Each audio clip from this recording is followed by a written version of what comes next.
सकाळपासून आतापर्यंत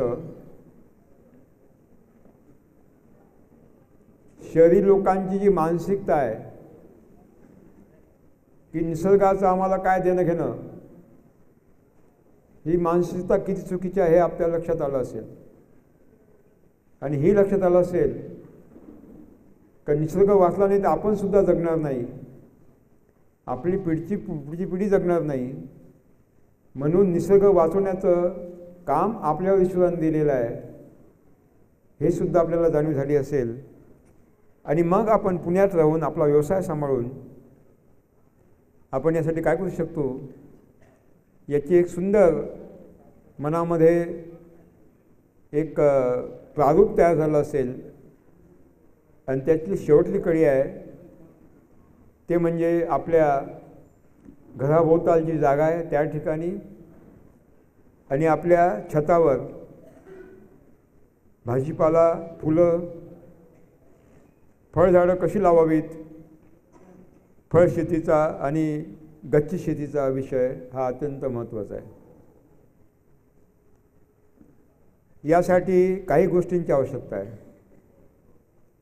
ते म्हणजे कुंड्या. मातीच्या कुंड्या खूप चांगल्या असतात, सिमेंटच्या नको, सिमेंट तपतं. प्लॅस्टिकच्या सुद्धा तपतात, आतलं उष्णपणान वाढतं. पण मातीच्या मिळत नसतील तर गोंदपाट झाकून बाहेरून आपल्याला त्याचं प्रोटेक्शन करता येईल. मिरची आहे, टमाटा आहे, वांगा आहे, कोबी आहे, फुलकोबी आहे, ब्रोकोली आहे किंवा भेंडी आहे, गवार आहे, जे फळभाज्या आहेत. या फळभाज्यासाठी आपण 2 फूट उंच आणि 1 फूट रुंद कुंडी घ्यायची आहे. ज्या वेलवर्गीय भाज्या आहेत, काकडी आहे, कारला आहे, दोडका आहे, त्यासाठी सुद्धा एवढी कुंडी योग्य राहील किंवा त्यापेक्षा थोडी 2 फूट 2.5 फूट उंच आणि 1.5 फूट रुंद अशी ठीक राहते. पालेभाज्यासाठी फळाचे बॉक्सेस मिळतात फळ विक्री केंद्रावर किंवा कृषी उत्पन्न बाजार समितीमध्ये, फळ बाजारामध्ये. ते बॉक्सेस विकत घ्यायचे किंवा 2 मिटीचा थर चारी बाजूनं करायचा, त्याला छिद्र ठेवायचे पाणी जाण्यासाठी. आणि थोडं जी फरशी आहे वरची किंवा सिमेंट काँक्रीटची छत आहे त्यावर वॉटर पंपिंगचं काम करून टाकायचं आणि त्या ठिकाणी माती भरायची. फळझाडं आहे, 100 लिटरचा बॅरल मिळतो, 200 लिटरचा बॅरल मिळतो, ते विकत आणायचे.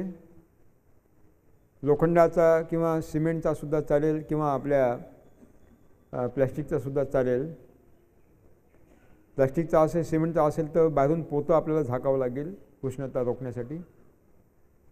त्याला खाली छिद्र पडायचे बुडात आणि दोन्ही बाजूनं, काठावर सुद्धा इकडे चारी बाजूनं अतिरिक्त पाणी त्यातून निघून जाईल.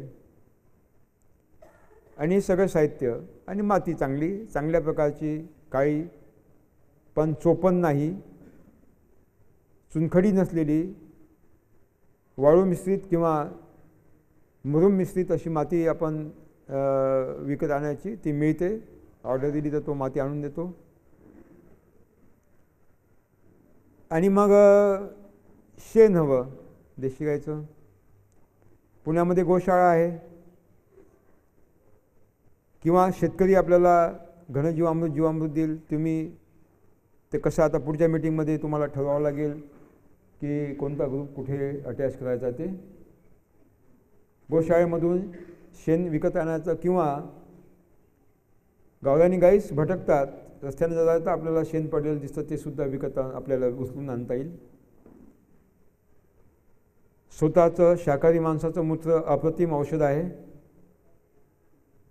ते संकलित करायचं, घरचंच आपल्या मानवी मूत्र.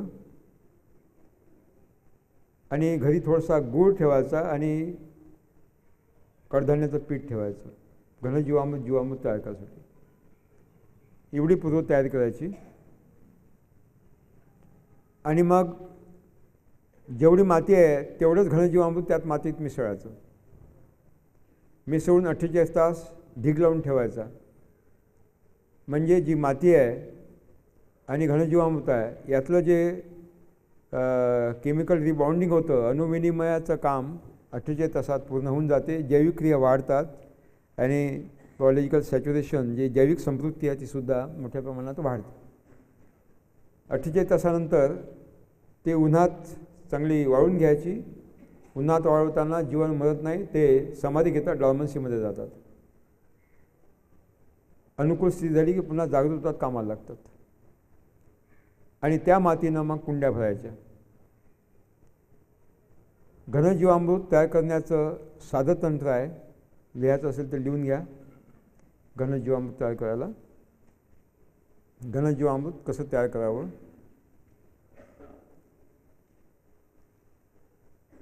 दहा किलो गाईचं शेण घ्या.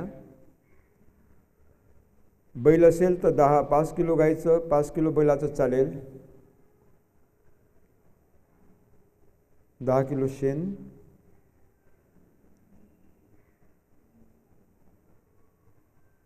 शेण 7 दिवसापर्यंत ताजं असतं, उपयोगात आणता येतं.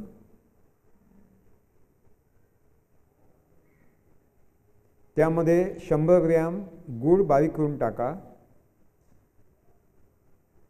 गूळ नसेल तर गोड फळांचा गरसुद्धा तुम्ही टाकू शकता.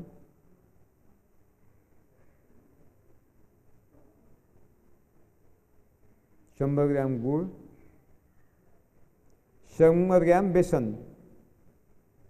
आपण ते डाळीचं पीठ म्हणतो ना, काय म्हणतो त्याला, बेसन म्हणतो ना. 100 ग्रॅम बेसन म्हणजे 10 किलो आपण देशी गाईचं शेण घेतलं. बैलाचं असेल तर अर्ध गाईचं अर्ध बैलाचं चालेल, पण फक्त बैलाचं चालणार नाही. त्याच्यामध्ये 1 किलो आपलं 100 ग्रॅम गूळ टाकला बारीक करून आणि 100 ग्रॅम बेसन टाकलं. सोयाबीनचं बेसन घेऊ नका आणि भुईमुगाचं बेसन घेऊ नका. त्यामध्ये तेल असतं, तेल तावून पसरतो आणि त्यातून नुकसान होतं, जीवाणूंना प्राणवायू मिळत नाही. उडदाचं, तुरीचं, चण्याचं बेसन चालतं, मुगाचं चालतं, जे कडधान्याचं बेसन चालतं. आणि चांगलं ते मिसळा. सगळ्या गोष्टी एकत्र मिसळा हातानं, पावड्यानं, आडवं तिडवं. आणि सावलीमध्ये ढीग लावा. सावलीमध्ये त्यावर सूर्यप्रकाश पडता कामा नये आणि पावसाचं पाणी पडता कामा नये. त्या 2 प्रिकॉशन्स आपल्याला घ्यायच्या आहेत, दक्षता घ्यायच्या आहेत. आणि 48 तासानंतर ते घनजीवामृत उन्हामध्ये वाळवा. चांगलं खनंग वाळू द्या.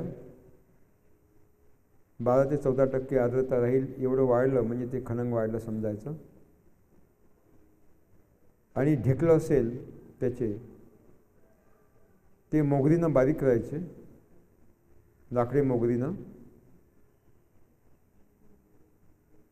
आणि पोत्यात भरून ठेवून द्यायचं सावलीमध्ये. हे घनजीवामृत 12 महिने केव्हाही वापरते, वर्षातून केव्हाही आपल्याला वापरता येते, वर्षभर वापरता येते एकदा तयार केलं. घनजीवामृताचा दुसरा एक प्रकार आहे. तुमच्याकडे शेणखत असेल तर दुसरा एक प्रकार आहे घनजीवामृताचा. हे टेरेस गार्डनिंगसाठी सांगतो आम्ही, शेतीसाठी तो वेगळा प्रकार आहे. तो आपण तिथे बार्शीला, वैरागला बघूया 7 दिवसाच्या शिबिरामध्ये. घनजीवामृत नंबर 2, 10 किलो उन्हात वाळलेलं आणि चाळणीनं चाळलेलं शेणखत घ्या. उन्हात वाळलेलं, चाळणीनं चाळलेलं शेणखत घ्या 10 किलो. आणि त्या शेणखतावर थोडं पसरवा शेणखत, स्प्रेड आउट स्लाइटली.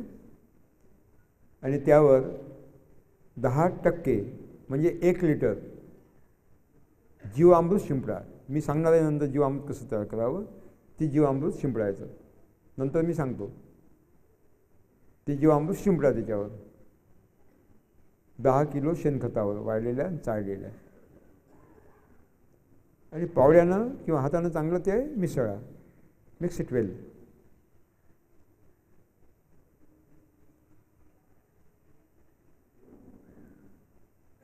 आणि सावलीमध्ये ढीग लावा. 48 तास ठेवा.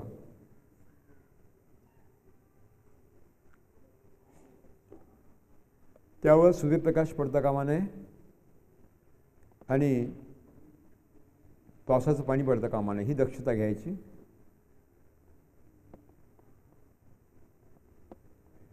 अठ्ठेचाळीस तासामध्ये जी किण्वन क्रिया आहे ती पूर्ण होऊन जाते. रासायनिक तत्वांची अदलाबदल 48 तासात होऊन जातं आणि मग 48 तासानंतर ते उन्हामध्ये चांगलं पसरून वाळवा. दिवसातून 2 वेळा खाली वर करा, म्हणजे प्रत्येक कणाला सूर्यप्रकाश मिळेल. दिवसातून 2 वेळा, सकाळ संध्याकाळ, म्हणजे 2-3 वेळेला.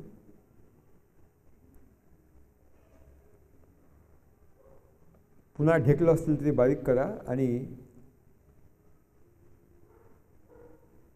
पोत्यामध्ये भरून ठेवा.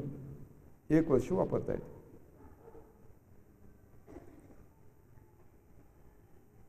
हे झालं घनजीवामृत तयार आपलं. आता लिहा जीवामृत. जीवामृत कसं तयार करावं.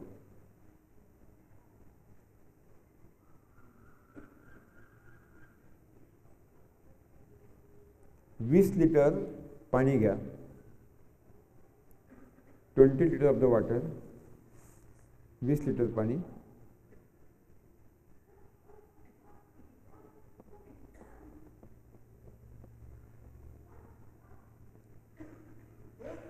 त्यामध्ये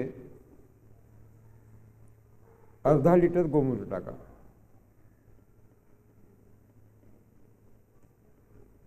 अर्धा ते 1 लिटर चालेल. 1 लिटर गोमूत्र चालेल. 1 लिटर गोमूत्र टाका किंवा सोमूत्र टाका. सोमूत्र, मानवी मूत्र.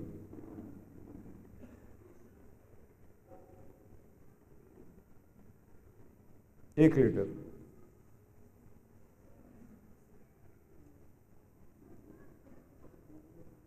त्यामध्ये 1 किलो देशी गायचं शेण टाका. 1 किलो. 1 किलो म्हणजे पोटा एक साधारणतः. अंदाजाने टाका, मोजण्याची काही आवश्यकता नाही.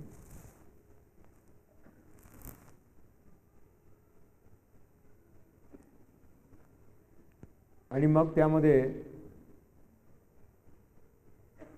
100 ग्रॅम गूळ बारीक करून टाका. 200 ग्रॅम, सॉरी, 200 ग्रॅम गूळ बारीक करून टाका.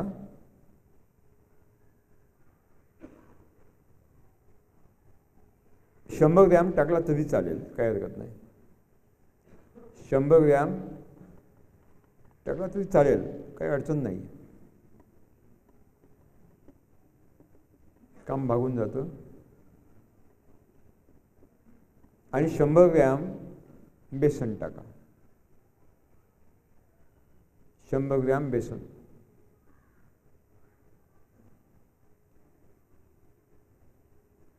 काय घेतलं आपण? 20 लिटर पाणी घेतलं. त्यामध्ये 1 लिटर गोमूत्र घेतलं. त्यामध्ये 100 ग्रॅम गूळ घेतला. 100 ग्रॅम बेसन घेतलं.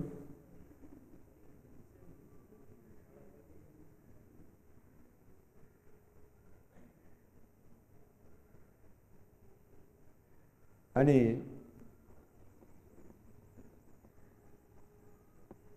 1 किलो शेण घेतलं गाईचं. किती?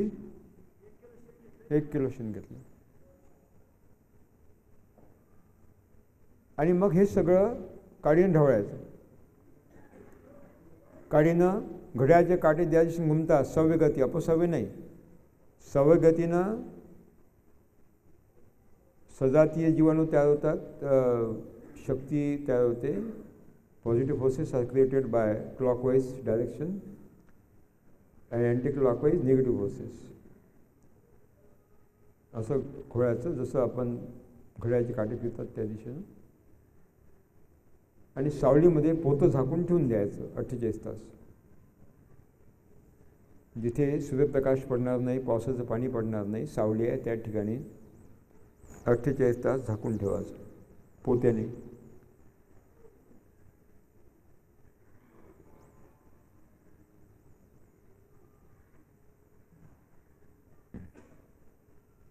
दिवसातून 2 वेळा 1 मिनिटाचं ढेरवळायचं, सकाळ संध्याकाळ.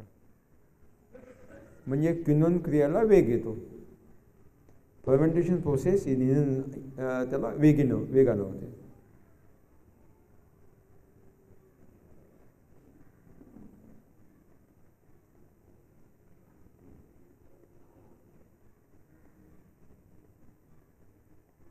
आणि 48 तासानंतर जीवामृत तयार होतं. त्यासाठी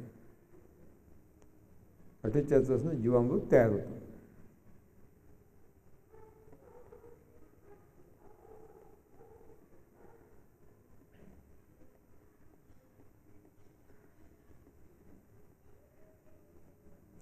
आता स्पेशल बीजामृत तयार करण्याची आवश्यकता नाही. जीवामृतानंच बियाला थोडं ट्रीटमेंट द्यायची, संस्कार करायचे, हातानं बियाला ते लावायचं बीजामृत. आणि मग कुंड्यात माती भरायची. पालेभाज्यासाठी खाली माती भरायची. 2 विटीच्या जो आपण भिंत घातलेली आहे चारी बाजून त्याच्यामध्ये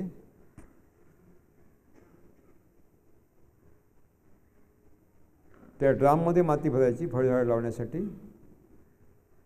तर छिद्र भरायच्या. ती माती आणि घनजीवामृताचं मिश्रण भरायचं आपल्याला सगळीकडे.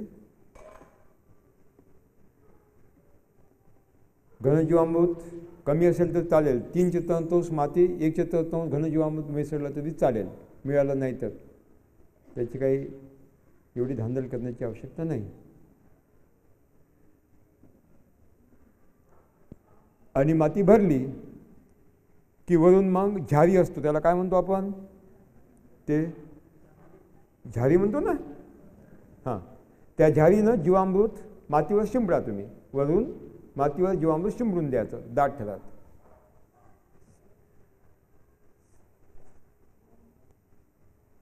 जीवामृत वरून शिंपडून द्यायचं दाट.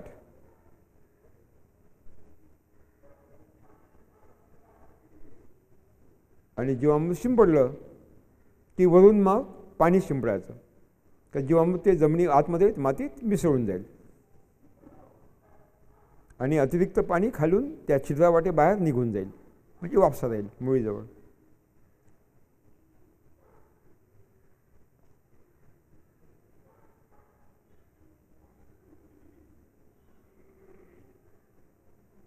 आणि 48 तास ते ठेवायचं तसंच, बी नाही लावायचं. 48 तास त्याची जी माती आहे त्याचं कन्व्हर्जन जीवाणू मातीत झालं पाहिजे, रूपांतरण. 48 तास त्याची आवश्यकता असते. जो मायक्रोबियल सॅच्युरेशन आपल्याला घडून आणायचं आहे, संपृक्त अवस्था, त्यासाठी 48 तास आवश्यक आहे.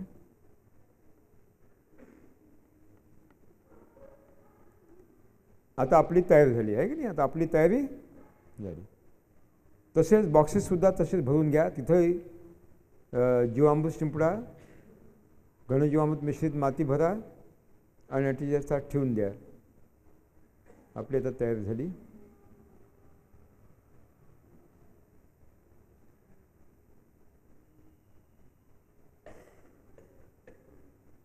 आणि मग छतावर ह्या कुंड्या विटीवर ठेवायच्या. 2 विटीवर कुंड्या ठेवायच्या. जमिनीवर नाही ठेवायच्या, विटीवर ठेवायच्या. म्हणजे काय होतं, आतून हवा खेळते, पाणी झिरपण्याची शक्यता जास्त राहते, व्यवस्थित झिरपा होतो त्याचा.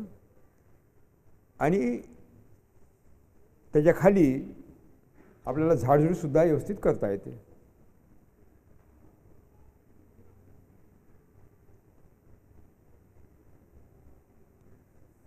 आणि आपण मग बी उपलब्ध करूया भाजीपाल्याचं, फळांचं. ते तुम्हाला उपलब्ध होईल, त्याची तुम्ही काळजी करू नका. आणि मग टमाट्याचं, वांग्याचं,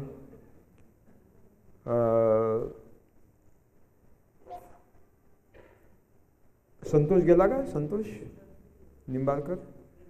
बरं, नंतर मी त्याचा फोन नंबर देणार आहे तुम्हाला. आणि मग टमाट्याचं, वांग्याचं, कोबीचं रोपवाटिकेतून आपल्याला आणता येईल. रोपवाटिका पुण्यात आहेच किंवा शेतकऱ्याकडे आहे, त्यांच्याकडून तुम्हाला उपलब्ध करता येईल. गव्हाचं, भेंडीचं. तुम्हाला भेंडी पाहिली का तुम्ही? एवढी भेंडी गावरानी, आणि एवढी जाड, एवढी लांब, एवढी जाड, अतिशय स्वादिष्ट, नरम. एक वेळ त्या भेंडीची भाजी खाल्ली का दुसरी भेंडी गोड लागणार नाही, इतकी स्वादिष्ट. त्या भेंडीचं कालवण अतिशय उत्कृष्ट, भेंडीच्या बियाचं, दाण्याचं, बिया दाण्याचं. ते भेंडीचं बी आम्ही काशी कोवळं, आपलं काशी टमाटर, काशी कोवळं असतं ना, तसंच टमाटर असतं गावरानी, अगदी तशाच भेगा, अप्रतिम स्वाद, टोटली भरलेलं, आंबट गोड, अप्रतिम. ती एक एक बी उपलब्ध करूया. ते बी तुम्हाला मी उपलब्ध करीन. गावरानी मिरची, सिमला मिरचीसुद्धा आपण लावू शकतो, अतिशय उत्तम. घरी एका वाफ्यामध्ये रोपवाटिका आपण घरीच तयार करू शकतो, विकत आणण्याची आवश्यकता नाही. रोपवाटिकेसाठी लिहा. जिथे आपण पालेभाज्या घेणार आहोत त्याच बॉक्समध्ये रोपवाटिका तयार करायची. काय करायचं, हे बी घ्यायचं, जे भाजीपाल्याची रोपवाटिका करायची आहे. कांदे आहे, मिरची आहे, टमाटर आहे, वांगा आहे, कोबी आहे, तुमचं झेंडू आहे ना, यांच्या बिया जीवामृतातच बुडून तिथे पेरायच्या. आणि मग 2 ओळीच्या मध्ये अंतर 3 इंच ठेवायचं, एकाला एक लागून बी टाकायचं, आणि बी मातीनं झाकून टाकायचं, आणि वरून जीवामृत शिंपडून द्यायचं. उगवण झाली की मग 7 दिवसानं जीवामृताचे 3 फवारणी द्यायच्या रोपावर. पहिली फवारणी बियाची रोपवाटिकेत, रोपवाटिकेला काय म्हणतात तुम्ही मराठीत? नर्सरी म्हणता ना? हो, मराठीत नर्सरी म्हणतात, इंग्लिशमध्ये रोपवाटिका म्हणतात. तर 3 फवारण्या करायच्या. पहिली फवारणी बी उगवल्यानंतर 7 दिवसांनी, बी उगवल्यानंतर 7 दिवसांनी पहिली फवारणी. निवांत लिहा, काही काळजी नाही. बी उगवल्यानंतर 7 दिवसांनी पहिली फवारणी. 10 लिटर पाणी, 10 लिटर पाणी आणि 200 मिलीमीटर फडक्यानं गाळलेलं जीवामृत. 10 लिटर पाणी, 200 मिलीलिटर फडक्यानं गाळलेलं जीवामृत त्या रोपावर फवारली. पहिली फवारणी करायची 7 दिवसानं उगवणीनंतर, after germination, within 7 days, within a weak.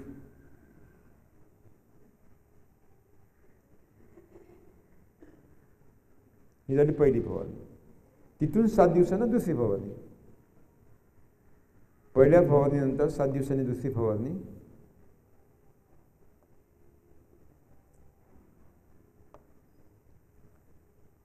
दहा लिटर पाणी आणि 500 मिली फडक्यानं गाळलेलं जीवामृत.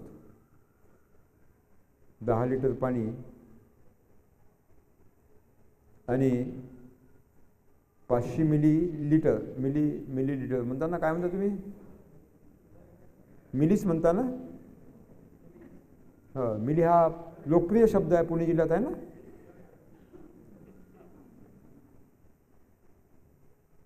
500 मिली जीवामृत फडक्यानं गाळलेलं. आणि शेवटली फवारणी रोपवाटिकेवर, द लास्ट स्प्रे. रोपं उपडण्याच्या 5 दिवस आधी, म्हणजे रोप लावणीच्या 5 दिवस आधी शेवटली फवारणी रोपावर.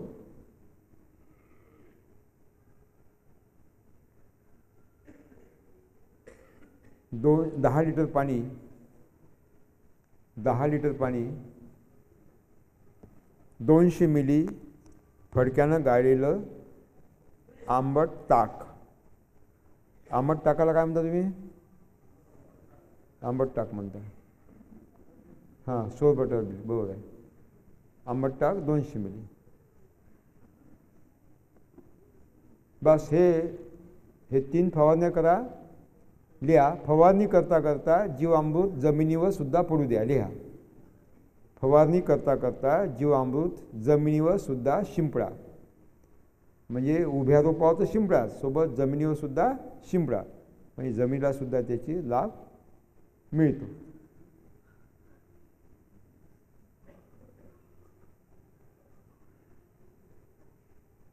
आता रोपवाटिकेत आपलं रोप तयार झालं. आता कुंड्यामध्ये बिया लावायच्या आपल्याला. फळभाज्याच्या लावायच्या आहे किंवा वेलभाज्याच्या लावायच्या आहे ना, फळाच्या लावायच्या. स्वतःने लावायचं. आपल्या घरातला लहान मुलगा पकडायचा, मुलगी किंवा मुलगा, आणि त्याला म्हणायचं हे बी आता आपल्याला लावायचं आहे. तुला भाजी पाहिजे ना घरची, आपण घरी भाजी पिकवूया. आणि मग जीवामृतात ते बुडवायचं बी, आणि त्याच्या हातानं आपल्यातून थोडा खड्डा करायचा आणि त्याला ते बी टाकायला लावायचं आणि माती झाकून द्यायची मध्ये कुंडीच्या मध्ये.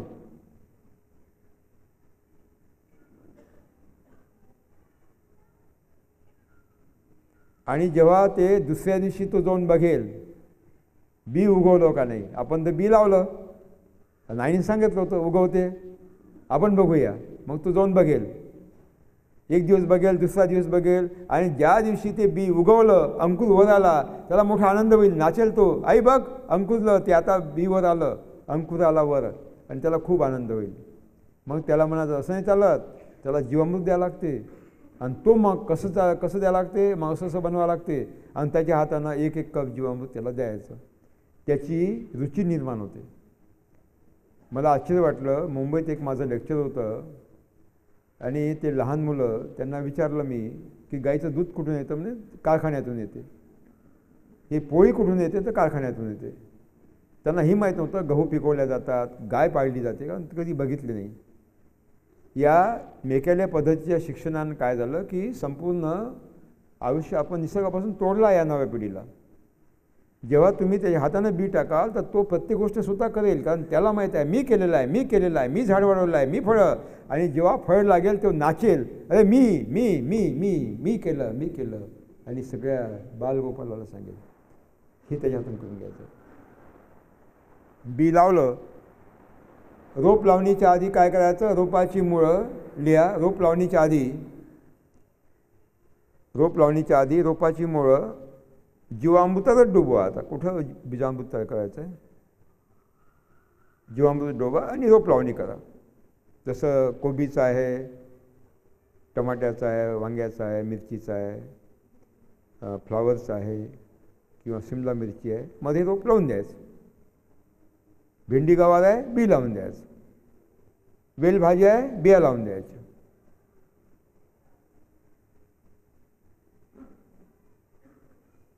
चला बी लावलं. मग त्या कुंडीच्याच काठानं लिहा. कुंडीच्या काठानं मातीमध्ये काठानं त्याच वेळेला कुठं पालकाचं बी टाका, त्याला लागून मेथीचं बी टाका, त्याला लागून कांद्याचं बी टाका, मेथी जास्त टाका, काही ठिकाणी चवळी टाका, आंबट चुका टाका, मुळा टाका, मुळ्याचं बी, गाजराचं बी लावा. त्या कुंडीच्या काठानं पूर्ण गोल आकार भरून द्यायचं. जवळ 4 बोटावर हे बिया अलग त्याच्या. कोशिंबीर आपल्याला पिकवता येईल अशाच बिया. आणि यामध्ये मेथीचं प्रमाण जास्त घ्यायचं नायट्रोजनसाठी.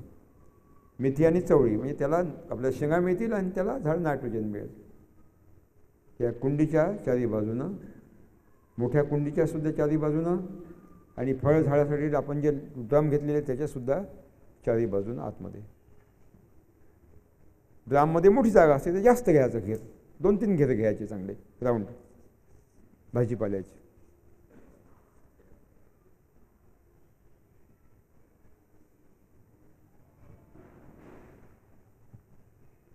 आता फळझाडं लावायचे आहे, सीताफळ लावायचं आहे, सरळ बीजामृत जीवामृतात बुडवून लावायचं. डाळिंब लावायचे आहे, गुटी आणायची ते लावायची, गुटी नर्सरीमध्ये मिळते. आणि शक्यतो गणेश लावा. गणेश अप्रतिम स्वाद असतो, चवदार असते आणि औषधी मूल्य खूप जास्त असतात. भगव्यामध्ये काही नसतं, भगव्यामध्ये काही नसतं, लाल लाल भडक दाणे, बेचव, त्याची चव अजिबात नसते. गणेश डाळिंबाची गुटी लावा, आम्ही ती उपलब्ध करून देऊ तुम्हाला, त्याची तुम्ही काळजी करू नका. बोर लावायचा आहे, बोरीचं बी टाकायचं. ऊसाचं 1 डोळ्याची कांडी ती लावून द्यायची एका मोठ्या कुंडीत. ऊसाचं बेट आपल्या घरीच होईल, त्याचा रस आपण घरीच पिणार आहोत. एका ह्याच्यात केळीचा कंद लावायचा एका ड्राममध्ये, केळी झाड तिथं आपल्याला उभं होईल. एका ड्राममध्ये आंब्याची कोय लावायची, ती वाळू द्यायची, किंवा कलम आणायची, कलम लावायची. एकामध्ये पेरू लावायचा, एकामध्ये चिकू लावायचा, एकामध्ये संत्र मोसंबी लावायचं, लिंबू लावायचं. जे फळं आपण घेतो ते एका एका कुंडीत लावून द्यायचे मध्ये, मोठ्या ड्राममध्ये, 100 लिटरच्या आणि 200 लिटरच्या.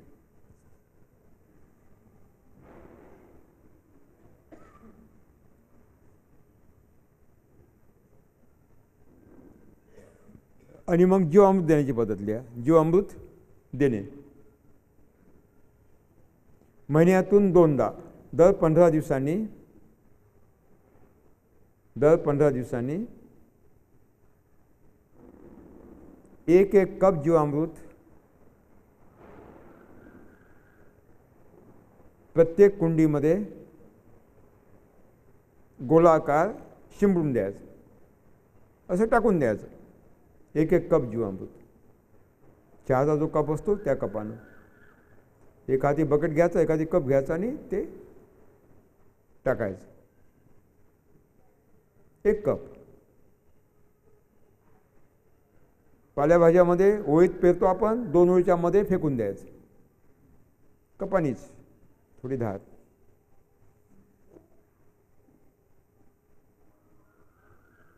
वेलवर्गीय भाजीला तसंच 1 कप जीवामृत 15 दिवसांनी एकदा टाकून द्यायचं, दर 15 दिवसांना एकदा 1 कप जीवामृत टाकून द्यायचं. पर्याप्त आहे, 1 कप पर्याप्त आहे. 2 कप टाकलं तरी चालेल, काळजी नाही, उलट चांगलं आहे. पावसाळ्यामध्ये 2 कप टाकलं तरी चालेल, फायद्याचं.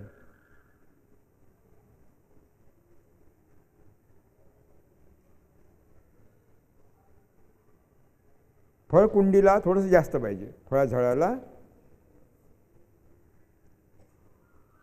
सुरुवातीला 100 मिली टाकायचं, सुरुवात करायची.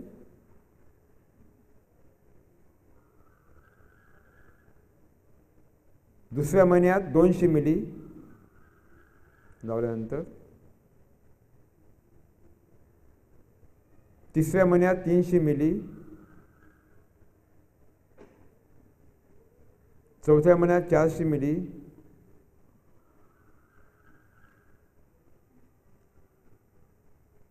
असं दर महिन्याला वाढवत वाढत 1 लिटरपर्यंत न्यायचं.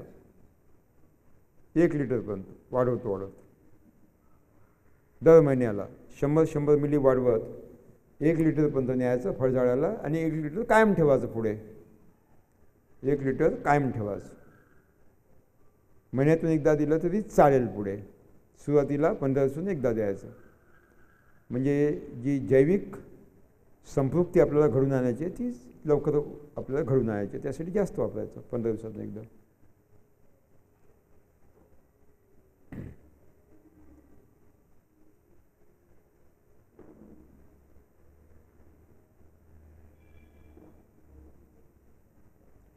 आणि मग आच्छादन लिहा. आच्छादन. बाहेर आपण फिरायला जातो, एक पिशवी घेऊन जायचं आणि रात्रीला पानं गळतात, सकाळी ते महानगरपालिकेचे कर्मचारी येतात, जाळतात. त्यांना म्हणायचं भाऊ जाळू नकोस, मला घ्यायचा आहे. आणि तो पालापाचोळा तुम्ही एका पिशवीत जमा करून फिरून येताना घरी घेऊन यायचं.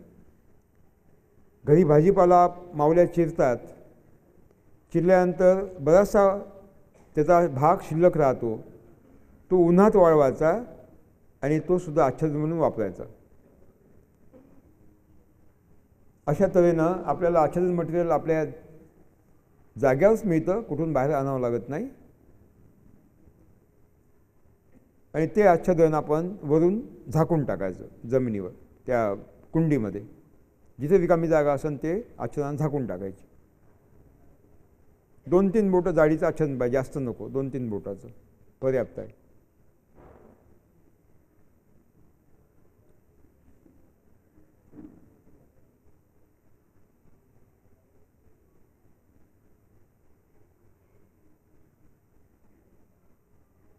आणि मग जीवामृताच्या करायच्या. ते पिचकारी मिळते का नाही, काय म्हणतो आपण त्याला, हातानं, तो हाताचा पंप मिळतो ना, हां हां, त्याला काय म्हणतात, स्प्रे पंप म्हणतात ना, बरोबर आहे, मराठी स्प्रे पंप म्हणतात, इंग्लिशमध्ये पिचकारी म्हणतात. तर काय करायचं, लिहा पहिली फवारणी, जीवामृताची पहिली फवारणी. बी पेरल्यानंतर किंवा रोप लावल्यानंतर 1 महिन्याने. बी पेरणीनंतर किंवा रोप लावल्यानंतर 1 महिन्याने पहिली फवारणी, ते रोपावर, जे उगवून आलेलं रोप आहे त्याच्यावर. आणि जमिनीवर सुद्धा त्याच वेळेला, जमिनीवर सुद्धा लिहा, ते रोपावर त्याच वेळेला, कुंडीतल्या जमिनीवर सुद्धा, मातीवर सुद्धा, आच्छादनावर सुद्धा. 10 लिटर पाणी,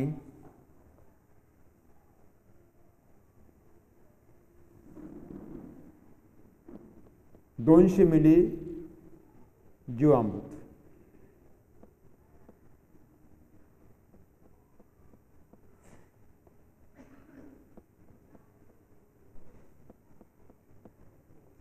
दहा लिटर पाणी, 200 मिली जीवामृत.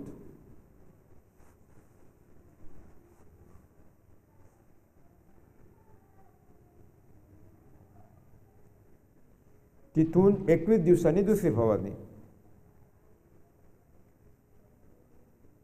पहिली फवारणी किती दिवसांनी केली,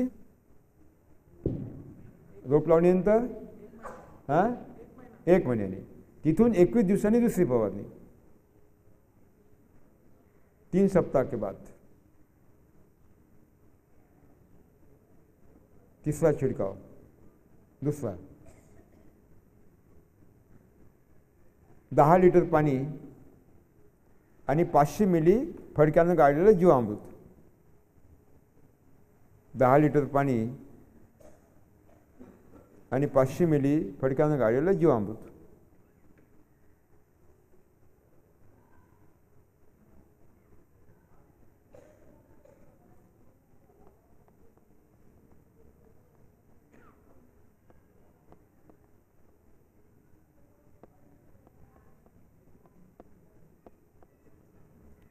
दुसऱ्या फवारणीनंतर 21 दिवसांनी तिसरी फवारणी.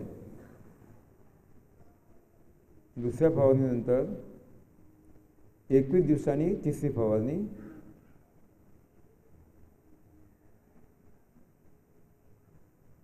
दहा लिटर पाणी आणि 750 मिली फडक्यानं गाळलेलं जीवामृत. 10 लिटर पाणी, 750 मिली फडक्यानं गाळलेलं जीवामृत.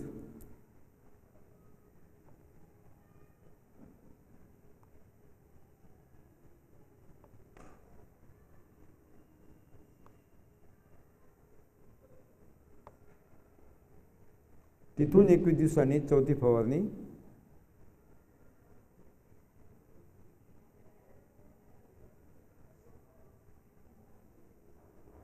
दहा लिटर पाणी, 200 मिली आंबट टाक. 10 लिटर पाणी 200 मिली आंबट ताक.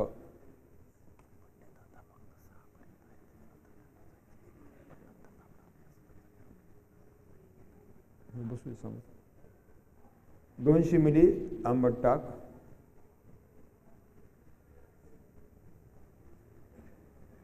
आणि तिथून 21 दिवसांनी पाचवी फवारणी.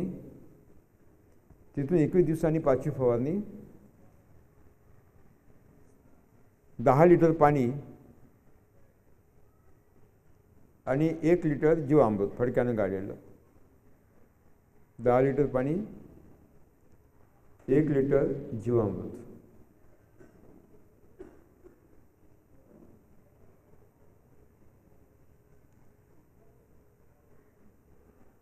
अशा तऱ्हेनं 5 फवारण्या द्या.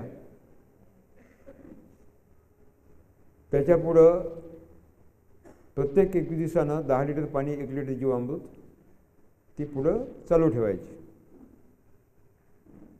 आता लिहा औषध.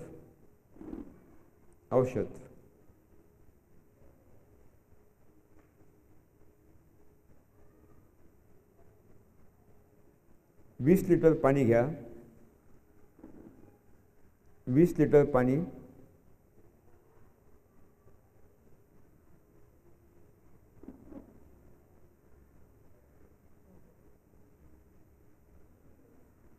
त्यामध्ये 1 लिटर गोमूत्र टाका.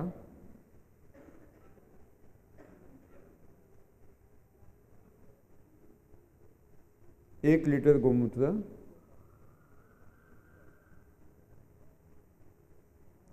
आणि 200 ग्रॅम देशी गाईचं शेण. 1 लिटर गोमूत्र, 200 ग्रॅम देशी गाईचं शेण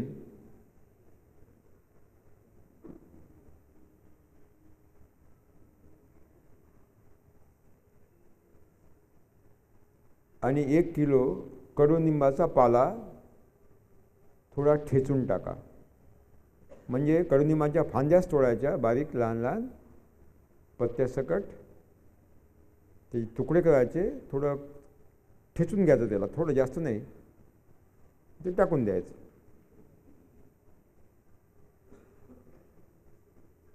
आणि पुण्यामध्ये कडुनिंब खूप आहेत.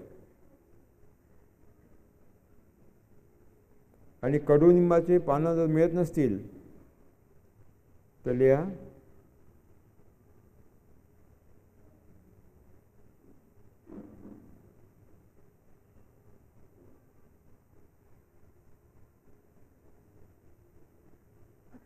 1 किलो कडुनिंबाच्या बियाची पावडर. लिंबोळी पावडर मिळते बाजारामध्ये, आम्ही उपलब्ध करतो तुम्हाला. 1 किलो निंबोळी पावडर.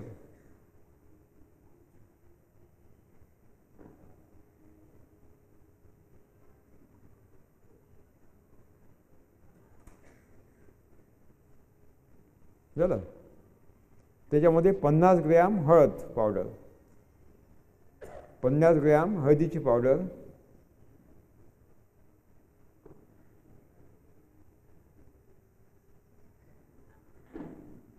आणि 50 ग्रॅम अद्रकाची चटणी, देशी अद्रकाची चटणी. 50 ग्रॅम हळद पावडर, 50 ग्रॅम देशी अद्रकाची चटणी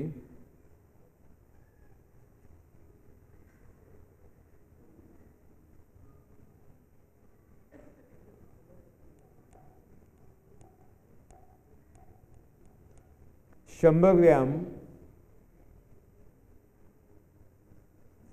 तिखट हिरव्या मिरचीचा ठेचा.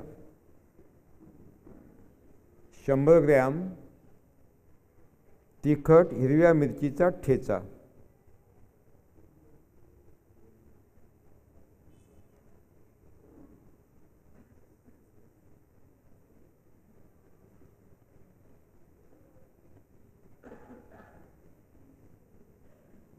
लिहिलं का?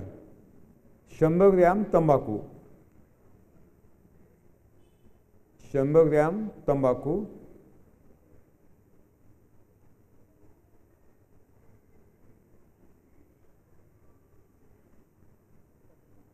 आणि बाजारामध्ये लहान गाठीचा गावरानी लसूण येतो ना, तो 50 ग्रॅम लसणाची चटणी टाका, 50 ग्रॅम लसणाची टचणी.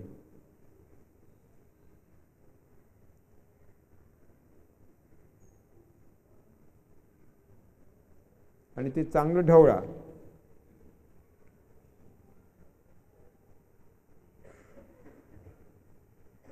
एकजीव होऊ द्या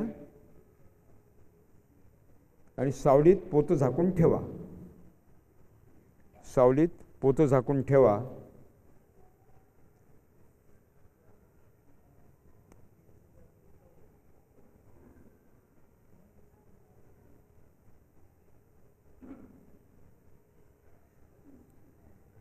तीस दिवस ठेवा. 30 दिवस, 1 महिना. 1 महिन्यामध्ये त्याच्यामध्ये जे औषधी तत्व असतात ते सगळे औषधी तत्व, निम्बिना आहे, निमिसिडिन आहे, अझरेक्टिन आहे, हे जे अल्कोलाइड्स आहेत ते पाण्यामध्ये विरघळून जातात विदिन ए मंथ. रोज 1 मिनिट त्याला ढवळा सव्य गतीनं, घड्याळच्या काटेकोणती त्याला.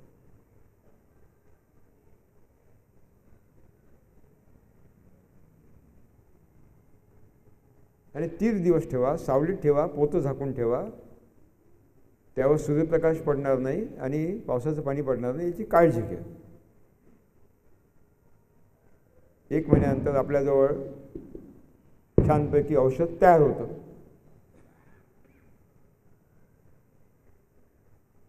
लिहिलं का हे सगळं? हां हां. आता लिहा उपयोग, औषधाचा उपयोग. औषधाचा उपयोग लिहा. ज्या दिवशी निरीक्षण करताना, पानांचं निरीक्षण करताना, ज्या दिवशी पानावर खालीवर दोन्ही बाजूनी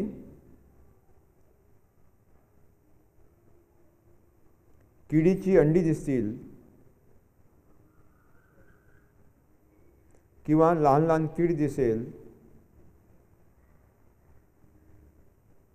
त्यावेळेला ताबडतोब हे औषध खालील प्रमाणात वापरावं.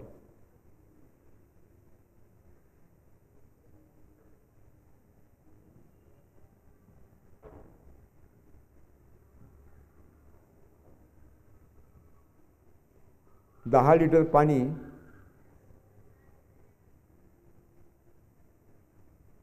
आणि 250 ते 300 मिली औषध. 10 लिटर पाणी, 250 ते 300 मिली औषध.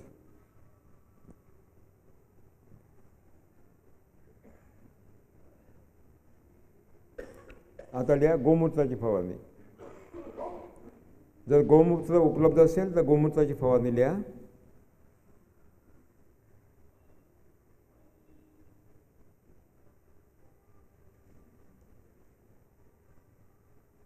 हे औषध उपलब्ध नसेल तर गोमूत्राची फवारणी सुद्धा आपल्याला करता येते. 10 लिटर पाणी,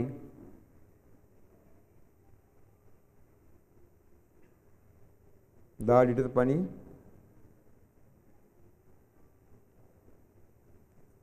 आणि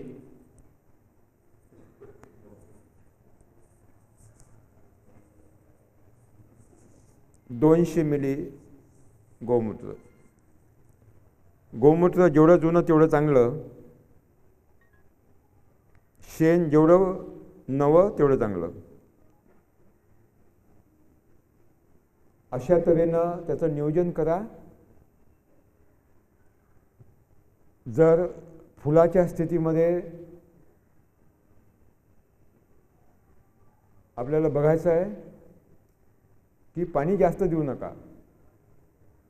पाणी अत्यंत कमी पाहिजे आपल्या पद्धतीमध्ये. कुंड्यामध्ये सुद्धा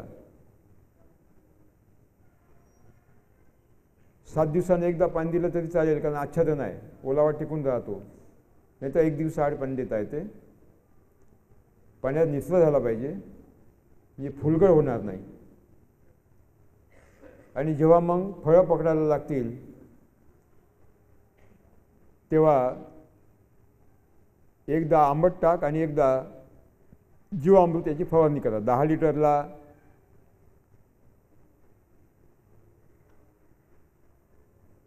500 मिली जीवामृत आणि 3-7 दिवसानं 10 लिटरला 200 मिली आंबट टाक. याच्यामुळं संजीवकं मिळतील, त्या फळ पोषणासाठी फळाचा आकार वाढेल, प्रतिकारशक्ती वाढेल आणि साठवण क्षमता वाढेल. तुम्हाला आश्चर्य वाटेल की रासायनिक शेतीचं टमाटं उघडं ठेवा, दुसऱ्या दिवशी सडेल. आपलं नैसर्गिक टमाटं उघडं ठेवा, जाग्यावर सुकेल पण सडणार नाही, जाग्यावर सुकेल. 1 महिना टमाटर तसं राहतं, तसंच राहतं बिलकुल कडक. कोणत्याही बाजारपेठेत पाठवा. रासायनिकचा कांदा ताबडतोब सडेल, आपला 2-2 वर्ष सडणार नाही, इतकी त्याची भंडारण क्षमता राहते. काय म्हटलं? हां, ते फळं आता लिहा. फळं जेव्हा लहान असतात ना, बाल्यावस्थात, त्यावेळेस पहिली फवारणी करायची. 10 लिटर पाणी, 10 लिटर पाणी आणि 500 मिली जीवामृत फडक्यानं गाळलेलं, आणि तिथून 7 ते 15 दिवसांनी दुसरी फवारणी करायची. 10 लिटर पाणी आणि 200 मिली आंबट टाक. तर सप्तधान्यांकुर अर्क खूप त्याला लंबी प्रोसेस आहे आणि ती तुम्हाला त्याची आवश्यकता नाही. फळबागेत त्याची आवश्यकता आहे. अशा तऱ्हेनं भाज्या आपण घ्यायच्या आहेत. इथे गांडुळाची काही आवश्यकता नाही, जीवाणू कामाला लागतात.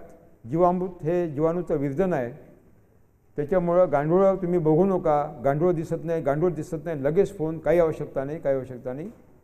आपलं आच्छादन पुसतं, त्यातून जे अन्नद्रव्य मिळतात ते मुक्त होतात, मुळीला मिळतात. मातीमध्ये अन्नद्रव्य आहे, हवेतून नत्र घेतला जातो. हवेत 78.6% नत्र आहे. हवा महासागर आहे आणि जीवाणू हवेतला नत्र मुळ्याला पुरवतात, त्याला नायट्रोजन फिक्सिंग बॅक्टेरिया म्हणतात. ते देशी गायच्या आतडीमध्ये असतात. सगळे बॅक्टेरिया देशी गायच्या आतडीत आहेत आणि हे प्रत्येक अन्नद्रव्य शिजून पकवून मुळीपर्यंत पोहोचवतात. देशी गायची आतडी ब्रह्मांड आहे. 33 कोटी देवांचा निवास नव्हे, 33 कोटी जीवाणूंच्या प्रजातीचं वसतिस्थान म्हणजे देशी गायची आतडी, देशी गाय आहे. अशा तऱ्हेनं तुम्ही हे सगळं करावं. घनजीवामृत, जीवामृत, औषधसुद्धा तुम्हाला आमचे मित्रमंडळी, जी आपली परिवारातली, कृषी परिवारातली जी शेतकरी मंडळी आहे ते तुम्हाला देतील. तुम्ही त्यांनी किंमत द्यावी. त्यांनाही फायदा होईल आणि तुमचाही दोघांनाही सपोर्ट होईल एकमेकाचा. अशा तऱ्हेनं याचं नियोजन करावं. आणि जेव्हा तुमची टेरेस बाग उभी होईल आणि त्यावेळेस मग शेजाऱ्यांना सगळ्यांना आणून दाखवावं. तिथे आपल्याला 1 दिवसाचे महिलांचे शिबिरसुद्धा घेता येईल. किंबहुना इथं आता इथं काही लोक आले आहेत, ते टेरेस गार्डनिंग करतात, त्यांनी पत्ते दिलेले आहे. मी तुम्हाला ते पत्ते नंतर सांगेन आणि त्यांच्याकडे जाऊन तुम्हाला ते बघता येईल आणि सुंदर असं नियोजन आपल्याला करता येईल. आतापर्यंत आपण जे सगळं सांगितलं ती एक चळवळ आहे, जन आंदोलन आहे. तिचं नाव आहे बॅक टू नेचर. चला निसर्गाकडे पुन्हा. आपले सगळे व्यवसाय सांभाळून आपल्याला हे पुण्याचं काम करता येते. एक लक्षात ठेवा, अध्यात्म म्हणजे पूजापाठ नव्हे. अध्यात्म म्हणजे पंढरपूरला 11 किलोमीटर लाईनमध्ये उभं राहणं नव्हे. अध्यात्म म्हणजे लोकांचं दुःख हरण करणं, त्यांच्या पीडा हरण करणं, त्यांचं सुख आनंद वाढवणं, त्यांना विषमुक्त अन्न उपलब्ध करणं, आपण स्वतः विषमुक्त अन्न खाणं आणि निसर्गाला विध्वंसापासून वाचवणं खरं अध्यात्म आहे. आणि म्हणून मित्रांनो, तुम्ही हे मिशन पुढे न्यावं. तुम्ही आता हे प्रशिक्षण शिबिरं महिलांमध्ये घेऊ शकता. आपल्या गटामध्ये सकाळी फिरायला जातो आपण, गट असतात आपले, अलग अलग गट असतात, तिथेही चर्चा काढा, तिथेही सांगा. अशा तऱ्हेनं हे बॅक टू नेचर जी जन आंदोलन आहे पुढे वाढवा. माझा पत्ता, फोन नंबर लिहून घ्या आणि केव्हाही मला संपर्क करू शकता. लिहा, सुभाष पाळेकर. दीपक त्याच्यावर सुभाष पाळेकर. आणि आपल्या आता बंड्यात आता कराडकर हरिभक्त परायण आलेले आहेत आणि त्याचं आपण टाळ्यानं स्वागत करूया. ते आपल्याला 2 मिनटं उद्बोधन करतील. त्याच्या आधी माझा पत्ता लिहून घ्या, सुभाष पाळेकर. सुभाष पाळेकर.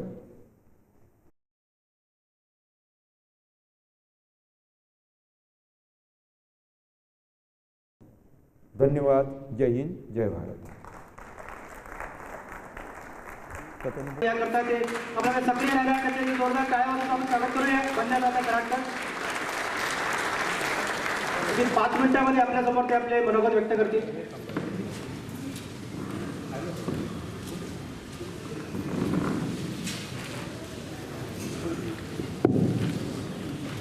रामकृष्ण हरी.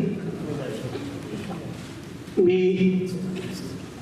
आपल्या सर्वांना धन्यवाद देतो.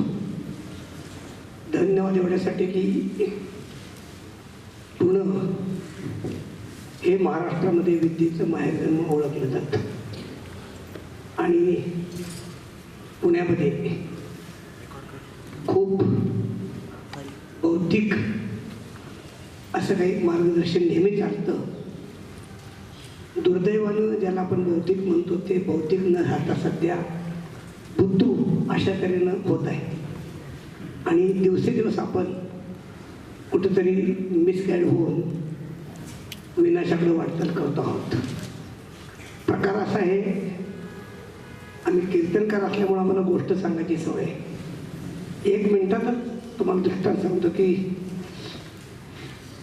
काही चोर एका खेडेगावात गेले.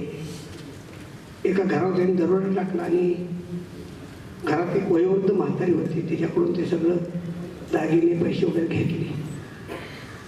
नंतर त्यांच्या लक्षात आलं की जाण्यासाठी गावातून एकच वाट आहे वेश. त्या वेशीमध्ये नेमकं नाटक होतं कोणतं तरी मोठं आणि सगळं गाव परिसरातली माणसं ते बघण्यासाठी आले होते. आता चोरांना प्रश्न पडला की आपण जर निघालो तर बरोबर सापडणार. त्यांनी युक्ती काय केली, एक तिरडी तयार केली, त्यावरती म्हातारी बांधली, त्याच्यावरती दागिने बांधले, ते पैसे बांधले आणि चौघांतीला खांद्यावरून त्या लोकांच्या देखत निघाली. आता ती म्हातारी रस्त्याने ओरडत होती, अरे यांनी सगळं मला घर लुटलेलं आहे, माझे दागिने पैसे लुटले, त्यांना धरा. चोर फक्त एवढंच म्हणायचे की बुद्धी कहते हे सच मगर सुनता है कोण. लोकांना असं वाटायचं की नाटकातलाच काहीतरी प्रकार आहे, म्हणून लोक टाळ्या वाजवायचे. परत ती म्हातारी महाराज मेल्यानो ही चोर आहे, त्यांना नादा लागू नका, तुम्ही उठा यांना धरा. परत ते चोर एवढंच म्हणायचे बुद्धी कहते हे सच मगर सुनता है कोण. आणि सगळ्या लोकांच्या देखत त्यांनी ते लुटून नेलं. आज आपल्या देशामध्ये अशी परिस्थिती आहे की निसर्गाच्या दृष्टीनं सांगणारे जे काही लोक आहेत बोटावर मोजण्याचे, ज्याच्यामध्ये पाळीकर सर असतील आणखी काय असतील, हे सगळे लोक टाहो पडून सांगतायत. पण परिस्थिती अशी आहे की बुद्धी कहते हे सच मगर सुनता है. कारण राजकारणी लोकांनी आणि लुटारू कंपन्यांनी लोकांना इतकं बुद्ध करून टाकलंय की सध्या माणसाची मानसिकता ही राहिलेली नाही. मी अधिक वेळ आपल्याकडे घेणार नाही.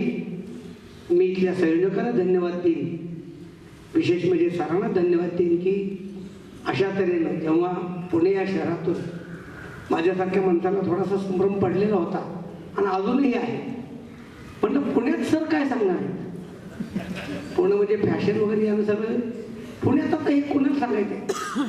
पण ज्या की आपण एवढ्या मोठ्या संख्येने इथं आलेला आहात, आम्ही जर सरांना खेडेगावात बोलवलं तर आम्हाला विनंत्या करून शेतकऱ्यांना धुणं आणावं लागतं. तेही अर्धा-पाऊण तास बसतात नंतर उठून जातात. पण या ठिकाणी आपण मला सचिन शिंदेने सांगितलं की सकाळपासून इथल्या लोकांचा मोठा असा प्रतिसाद आहे. त्याचा अर्थ आहे आम्ही असं समजतो एखादी गोष्ट पुण्यात गेली की महाराष्ट्रात गेली. आणि म्हणून आज जो सरांनी संदेश दिलेला आहे तो संदेश सर्वांनी अंमलात आणूया. आणि एक मात्र नक्की आहे की कौरवांची संख्या मोठी आहे, पांडवांची कमी आहे, पण महाभारताचा विजय पांडवांचाच होतो हे लक्षात ठेवावं. समाजासाठी चांगलं करणारे जे लोक आहेत त्यांच्या पाठीमागे उभं राहावं. आपल्या सर्वांना, संयोजकांना, सरांना धन्यवाद देतो आणि माझे 2 शब्द संपवतो. रामकृष्ण आहे. वारकरी संप्रदायाचे आहे, वारीकरी संप्रदायाचे नाही. आपल्याला वारकरी पाहिजे, वारीकरी नाही नको.